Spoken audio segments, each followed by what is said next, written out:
kita lanjut lagi ya.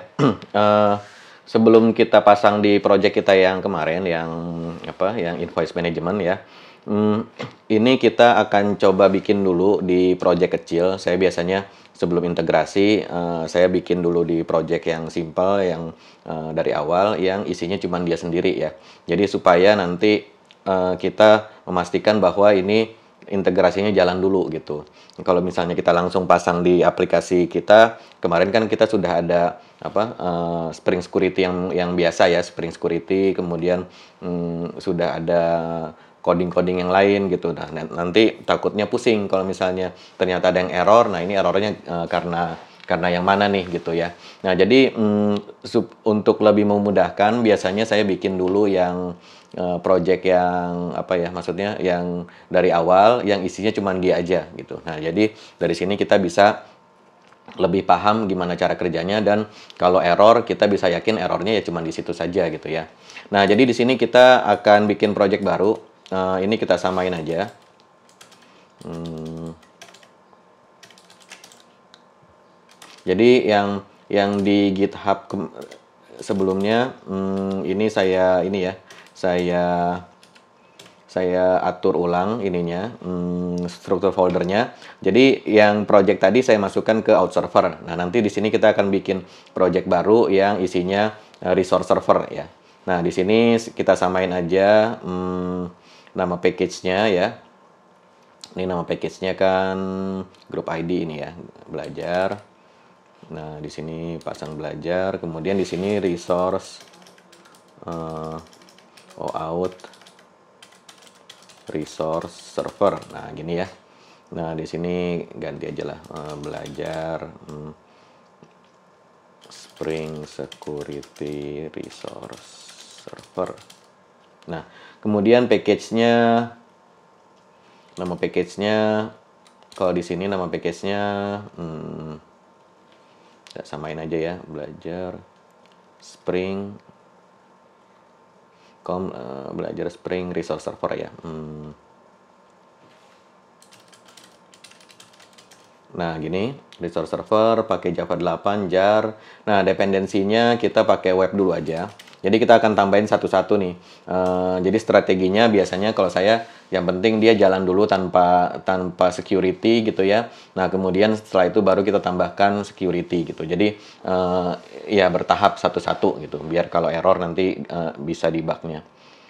Web kemudian udah sih ini aja cukup ya. Generate.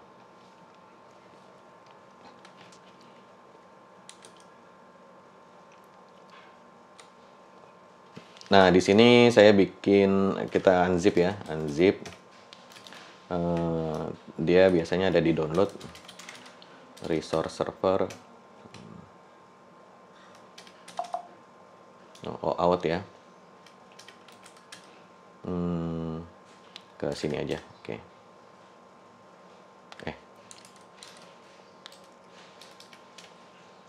Nah, di sini nama foldernya ini ya, out resource server, kita rename dulu.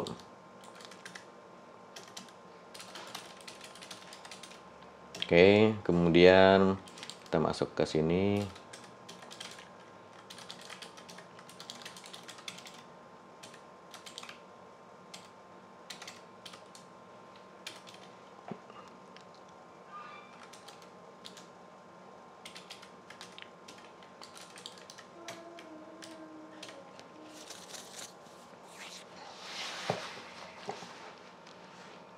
Oke, kita buka projectnya.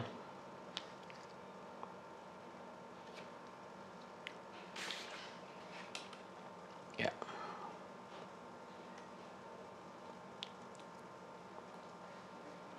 Nah, di sini kita akan bikin controller ya. Bikin package dulu, controller. Kemudian di sini kita bikin ini aja nih, user info controller ya. Oke. Nah, di sini kita akan bikin dia sebagai REST. Oke.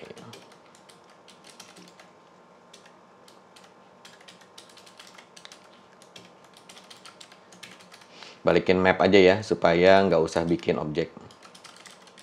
String object user. Oke, map.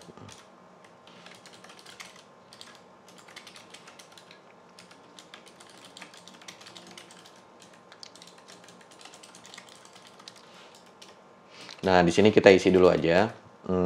Put waktu ya, local date time now, format ISO local date time. Nah, gini aja dulu. Oke. Nah, jadi kita bikin coding sesimpel mungkin ya supaya meminimasi apa potensi error. Pokoknya jalan dulu ya, jalan dulu. Oke, sekarang kita coba tes.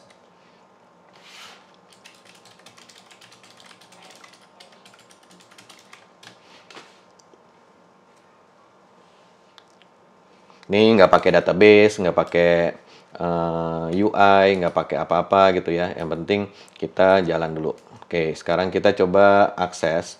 Tadi kan slash user info ya, port 8080 ya.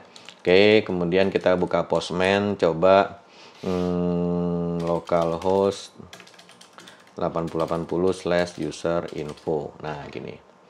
Oke. Nah, ini ya waktu sekian-sekian nih. Jadi udah dapet nih tandanya dia bisa jalan dengan baik gitu ya. Jalan dengan baik nggak error. Nah, jadi kita punya titik awal di mana dia tidak error. Nah, selanjutnya kita mau menambahkan resource server ya. Nah, saya biasanya kalau misalnya mau implement sesuatu ya pakai library atau lain-lain ya. Biasanya selalu membiasakan diri lihat dulu dokumentasinya ya. Karena bisa jadi dia ada perubahan update yang baru gitu ya. Nah, di sini kita buka dokumentasinya, kemudian di sini security, ini Spring Boot ya. Kita mulainya dari Spring Boot dulu, nanti kalau butuh lebih detail baru kita buka page-nya Spring Security gitu ya. Nah, di sini ada security OAuth 2. Nah, dia ada sebagai client, resource server, dan out server ya. Out servernya coba kita lihat.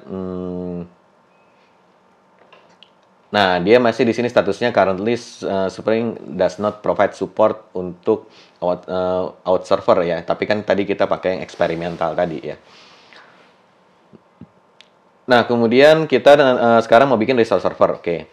Nah, jadi di sini kita katanya dia untuk mengkonfig ini kita cukup menambahkan satu baris saja ya. Jadi kita bisa menggunakan JWK set URI atau OIDC issuer URI ya. Nah, issuer URI itu yang tadi well known tadi ya. Nah, jadi di sini ini kita tinggal copy saja, kemudian kita pasang di sini. Nah, di sini ya.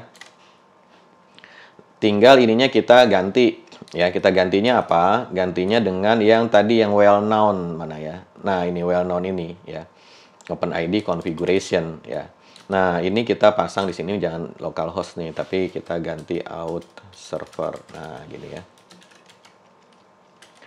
Nah, inilah issuer URI-nya. Oke. Kalau dia sudah punya issuer URI, maka nanti dia bisa konfigurasi otomatis ya. Oke, coba kita tes dulu. Kalau dia bla bla bla. Nah, kalau misalnya tidak mensupport ini, maka kita harus import sendiri public key. Tapi kalau dia sudah ada, dia akan download sendiri public key-nya ya. Kemudian kita menggunakan OPAC token, bukan JWT. Nah, kita tadi kan pakai JWT, jadi di skip aja.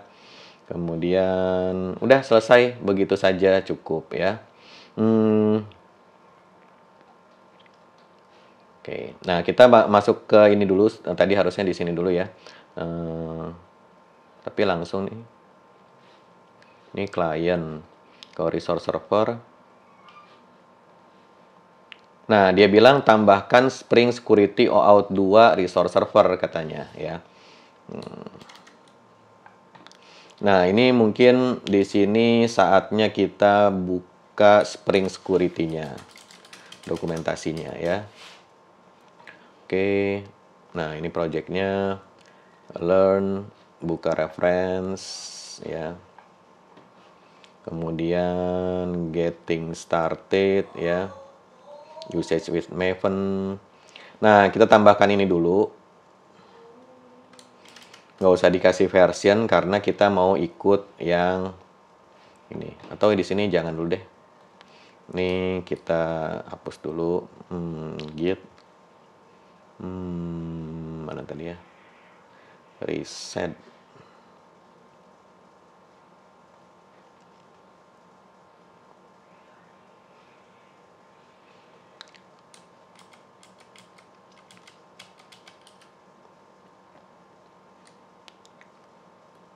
Oh, ini memang belum ada ya. Oke.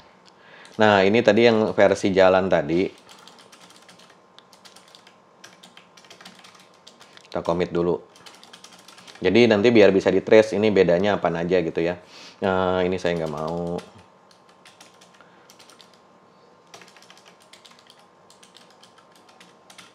Kita nggak bikin unit test ya.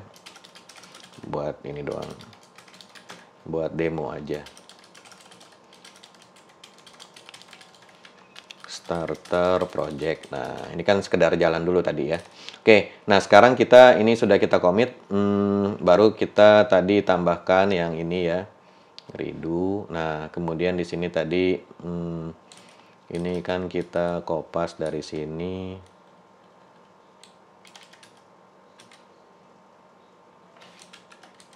Oke, kemudian tadi di POM XML katanya kita tambahkan ini starter security ya. Tadi starter security. Nah, ini. Kemudian tadi katanya tambahkan ini Spring Security OAuth 2 Resource Server. Oke. Dep.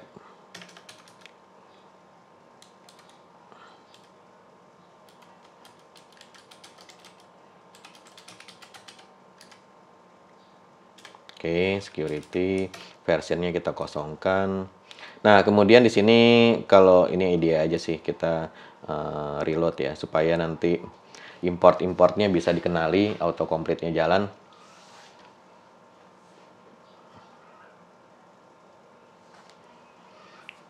Oke, sudah selesai. Nah, sekarang kita tadi sudah ya. Udah selesai sih harusnya. Coba kita tes.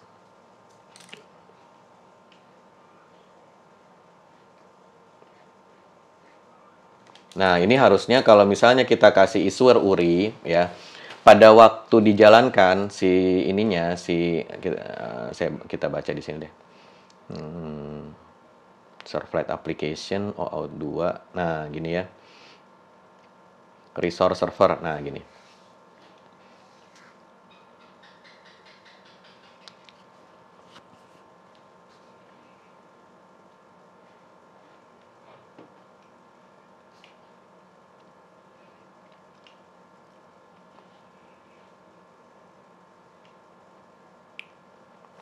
Nah, di sini ada tulisannya di sini.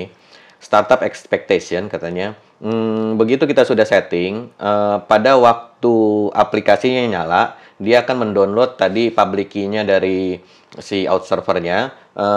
Itu yang akan dipakai nanti untuk validasi JWT ya. Nah, tapi karena kalau dia tidak ada, jadi misalnya waktu dia startup tidak bisa download, gagal download, maka dia akan error, jadi dia gagal start ya. Nah, katanya dokumentasi seperti itu, tapi kita coba pastikan ya. Kita coba harusnya dia gagal run karena dia tapi ini mau ini ya. Ini mau nih generated.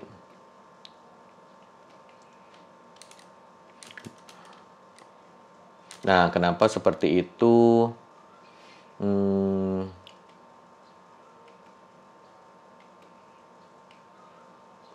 Spring Security OAuth 2 Resource Server JWT issuer URI. Kita coba lihat cek Spring. Ini udah sama kok. Apa masih jalan tadi? Enggak sih harusnya ya.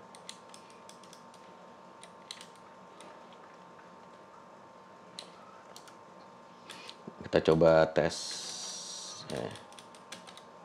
Ini ya, send. Nah, ini kan gagal ya. Tapi kok dia mau start? Nggak apa-apa. Kita terusin aja dulu. Oke. Nah, kemudian di sini REST controller kita mau mengamankan ya.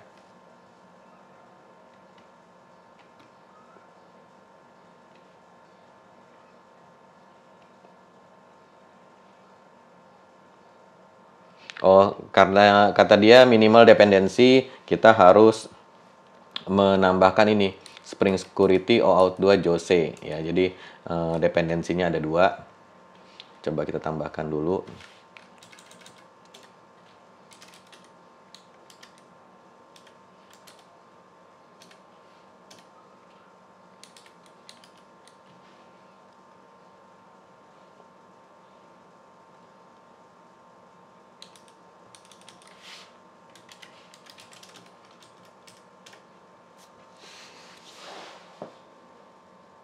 Nah, baru gagal dia ya.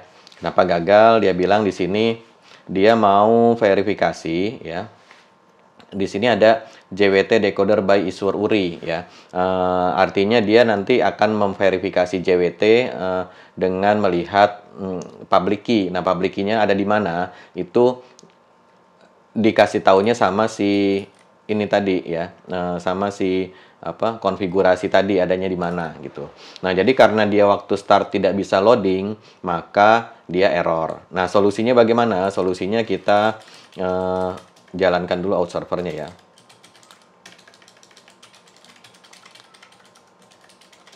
Nah, dia akan jalan di sini di port 9000 ya. Oke. Nah, begitu dia sudah jalan, kita cek dulu di Postman.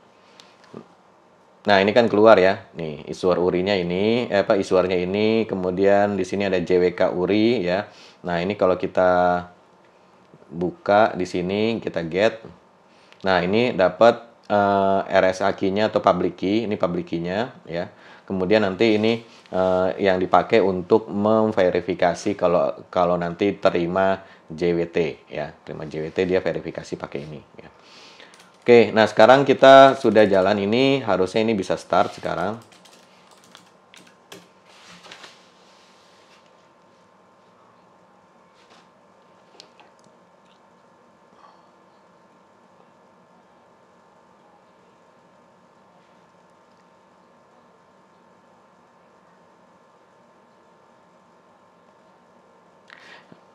Nah, ini kenapa seperti ini? Karena kok enable ya? Bentar.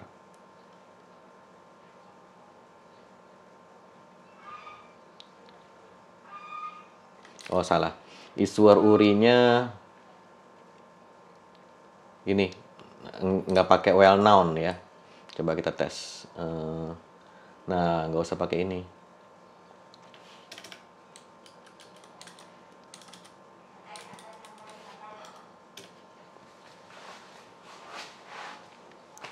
Nah, jadi well known OpenID configuration itu hard coded, artinya memang aturannya sudah dari sana, sehingga di sini kita cukup kasih tahu servernya ada di mana. Nah, nanti harusnya si server itu yang bertanggung jawab untuk menyediakan informasi tadi di URL well known OpenID configuration ya. Nah, jadi URL ini itu adalah harus seperti ini, sudah diatur di RFC-nya, sehingga ini di hardcode ya, jadi langsung cari ke sini gitu.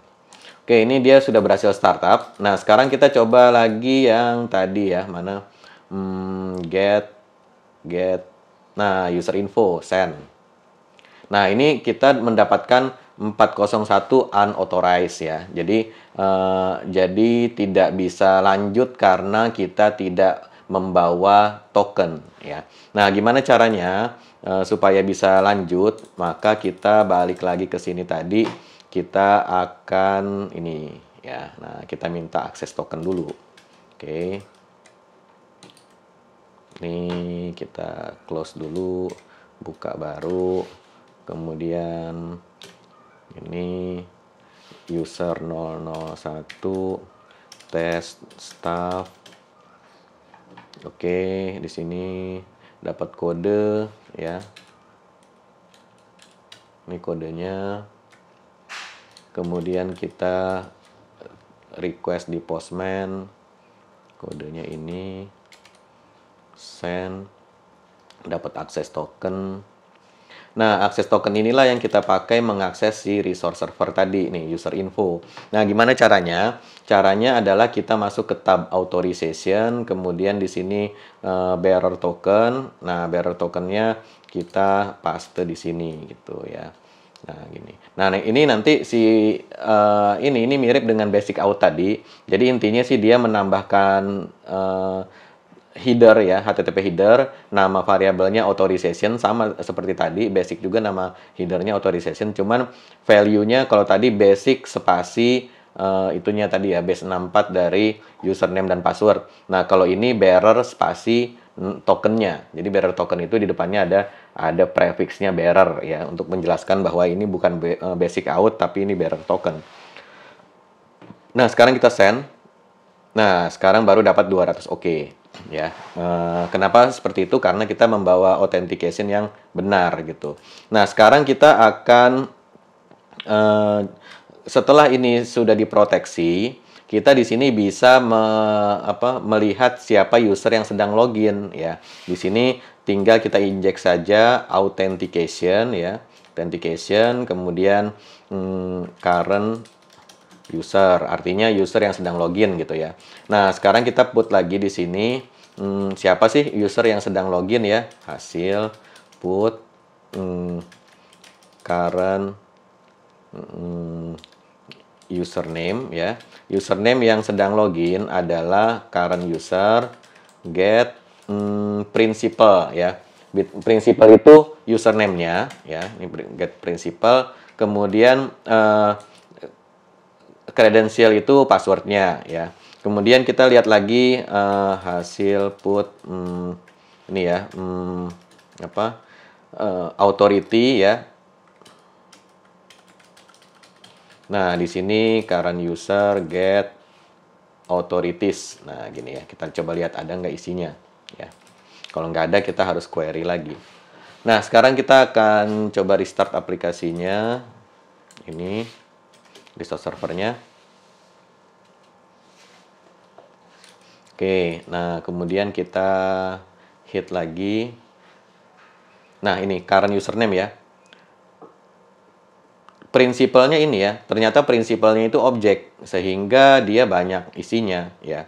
Nah, ini adalah ininya adalah isi dari si object authentication. Berarti kalau kita mau ambil username-nya saja ya, mau ambil username-nya saja, kita harus cari dari sini ini atau kalau enggak kita lihat di sini dulu. Biasanya kalau saya debugnya hasil put apa ya?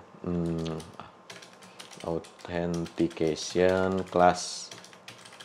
Nah, jadi biasanya seperti ini supaya kita bisa tahu get dia kelasnya kelas apa. Kalau udah dapat kelasnya, kita bisa casting ya. Setelah di casting nanti kan keluar autocomplete-nya. Jadi kita tampilkan dulu seperti ini ya.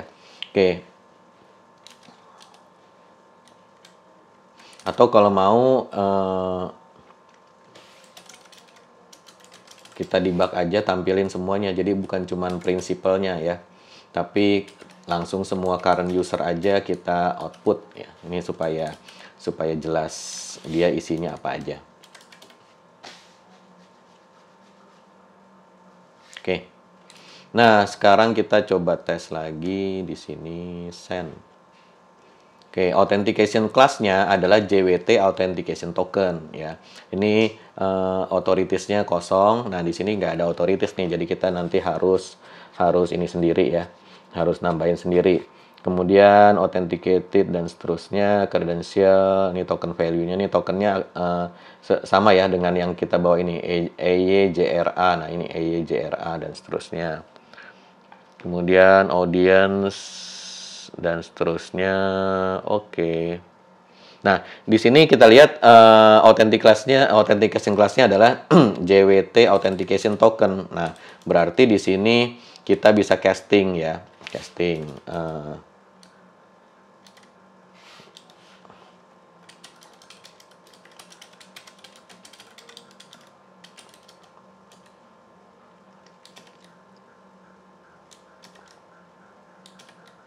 Nah, ini kita cast.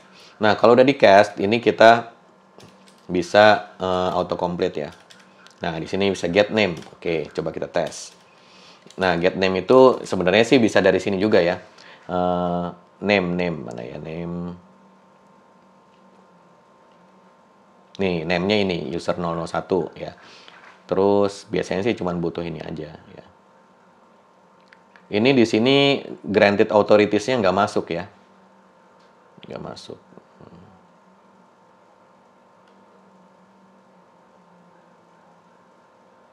Oke, nggak apa-apa. Yang penting bisa jalan dulu ya, bisa jalan dulu. Nah, nanti selanjutnya tinggal kita pikirkan bagaimana caranya untuk mengambil authorities-nya atau mengambil permission-nya gitu. Ya. Oke, sampai sini ada yang mau tanyain?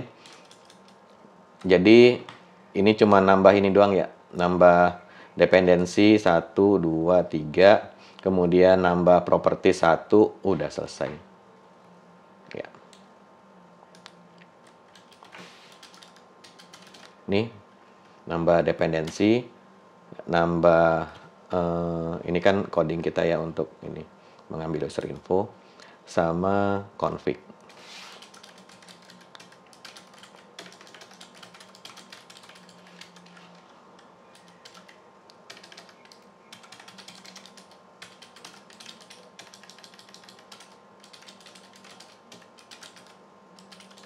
Oke, ada yang mau tanya mungkin?